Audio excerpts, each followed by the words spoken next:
Hi friends, మేమైతే Kannappa movie public response గురించి అయితే ఎర్లీ మార్నింగ్ 3:30కి లేచి వెళ్తున్నాము. అలా వెళ్తుంటే మా వాడు అన్న హెడేక్ ఉంది, టీ తాగుదామంటే అక్కడ దిగాం. 2 గ్లాసులు టీ కొట్టి రప్ప కొడుతుంటే ఉంది పొద్దున్నే 3:30కి. అబ్బా, టీ తాగేసి మళ్ళీ మా జర్నీ స్టార్ట్ చేసాము. చూసారా 3:30కి కూడా ఎట్లా కలకలాడుతుందో. 3:34 అవుతుందిలేండి అటు ఇటు. మాదైతే కొత్త ఛానల్ ఫ్రెండ్స్, మీకోసం అవుట్పుట్ ఇద్దామని చెప్పి ఇంత ఎర్లీ మార్నింగ్ లేచి వెళ్తున్నాము. మాకైతే నైట్ అంతా నిద్ర పట్టలేదు, అంత ఎగ్జైట్మెంట్గా ఉంది.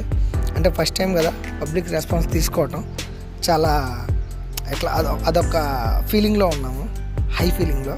మేము వెళ్తున్న 5 కిలోమీటర్స్ అన్న మాకేదో 50 కిలోమీటర్లు ట్రావెల్ చేసినట్టు ఉంది. ఐమాక్స్ థియేటర్ వచ్చేదాకా అసలు మాకైతే బుర్ర పాడైపోతుంది. చూద్దాం, వచ్చేసాం. ఆల్మోస్ట్ నక్లెస్ రోడ్ రీచ్ అవుతున్నాం. చూశారు కదా. అమ్మయ్య, ఫైనల్గా అయితే ఐమాక్స్ థియేటర్ దగ్గరికి రీచ్ అయ్యాం. అరే ఏంటి రెస్పాన్స్ లేదు, జనాలు లేరు. అరే మాకేం అర్థం కావట్లేదు. ఏంది భయ్యా, ఎప్పుడైనా కానీ టైంకి వెళ్తే అంత హడావుడిగా ఉంటుంది. మాకు అర్థమైంది ఏంటంటే ప్రీమియర్ షోలు లేవు, పొద్దున్న 9 తర్వాత పడతాయంట. అది తెలియక మేము వచ్చాం. లేదు ఫ్రెండ్స్, ఇంకా ఐమాక్స్లో షో పర్లేదు, బెనిఫిట్ షోలు లేవు అంట. ఆ సండే ఎంఎం దగ్గర 35 mm దగ్గరికి వెళ్తాం, సండే థియేటర్. అక్కడ వెళ్తాం. నేనేమో సంగీత థియేటర్ దగ్గరికి వెళ్దామని, మావాడేమో మొత్తం రూట్ చూపిద్దామని. మా ఇద్దరికి మధ్యలో ఒక డిస్కషన్లో మావాడు తీసేస్తానే ఉన్నాడు. ఫ్రెండ్స్ చూడండి మావాడు ఎలా చేశారు, టేకింగ్ ఎలా ఉంది కామెంట్లో చెప్పండి.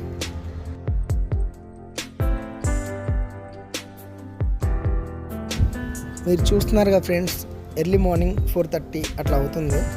ఎంత మంచిగా ఉంది చూడండి. నెక్లెస్ రోడ్ మొత్తం వ్యూ చక్కగా ఉంటుంది. తెలంగాణ చిహ్నం అయినా మా మొక్కలకి 7ంటికి 8ంటికి లేపుతాం ఫ్రెండ్స్. అట్లాంటిది భక్త కన్నప్ప మూవీ పుణ్యమా అని చెప్పి నైట్ లైఫ్ ఎలా ఉంటుందో ఫస్ట్ టైం చూస్తున్నాను. చాలా లవ్లీగా, చాలా కలర్ఫుల్గా. అబ్బా, అసలు నాకైతే ఇక్కడ ఉండిపోవాలనిపిస్తుంది. అలాగే మన హుస్సేన్ సాగర్ కనిపిస్తుంది. ఇక్కడ క్యాన్సిల్ అని చెప్పి సండే 35కి వెళ్తున్నాం కదా, కరెక్ట్గా వెళ్ళే దారిలో ఇట్లా వ్యూ వచ్చింది ఫ్రెండ్స్. మీకు కావాలంటే ఫుల్ వీడియో తీసి తర్వాత పెడతాము. మా వెళ్ళే దారి చూడండి ఎలా ఉందో. ఇది సంధ్య థియేటర్ పక్కనే ఉంటుంది ఫ్రెండ్స్, సప్తగిరి థియేటర్. సంధ్య థియేటర్ దగ్గరికి అయితే ఫైనల్గా వచ్చేసాం ఫ్రెండ్స్. ఇక్కడ కూడా ప్రీమియర్ షో లేవు ఫ్రెండ్స్, అంతా బిస్కెట్ అయిపోయింది. మా ఇన్ఫర్మేషన్ తీసుకోకుండా వచ్చాం. జనాలు ఒకరు కూడా కనిపించట్లేదు. ఎక్కడైతే వెళ్ళైతే కనుక్కుందాం. ఏదన్నా అన్న ప్రభాస్ అన్న కట్అవుట్ చూస్తే ఆ ఫీలింగ్ వేరబ్బా. ఆ కట్అవుట్ అంటే ప్రభాస్ అన్న అంటే కట్అవుట్ అంతే. కట్అవుట్ చూసి కొన్ని నమ్మేయాలి డూడ్ అనే డైలాగ్ కరెక్ట్గా ప్రభాస్ అన్నకే సెట్ అయింది. నేనైతే బాగా డిసప్పాయింట్ అయిపోయాను ఫ్రెండ్స్, బాగా డల్ అయిపోయాను. నాకేం అర్థం కావట్లేదు. సర్లే, చేసేదే ఉంది. మళ్ళీ ఐమాక్స్ దగ్గరికి వెళ్దాం.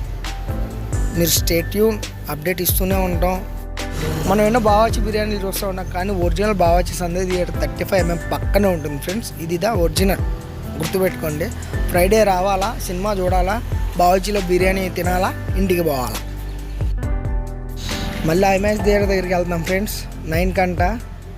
స్టే ట్యూన్, మళ్ళీ కలుస్తాం.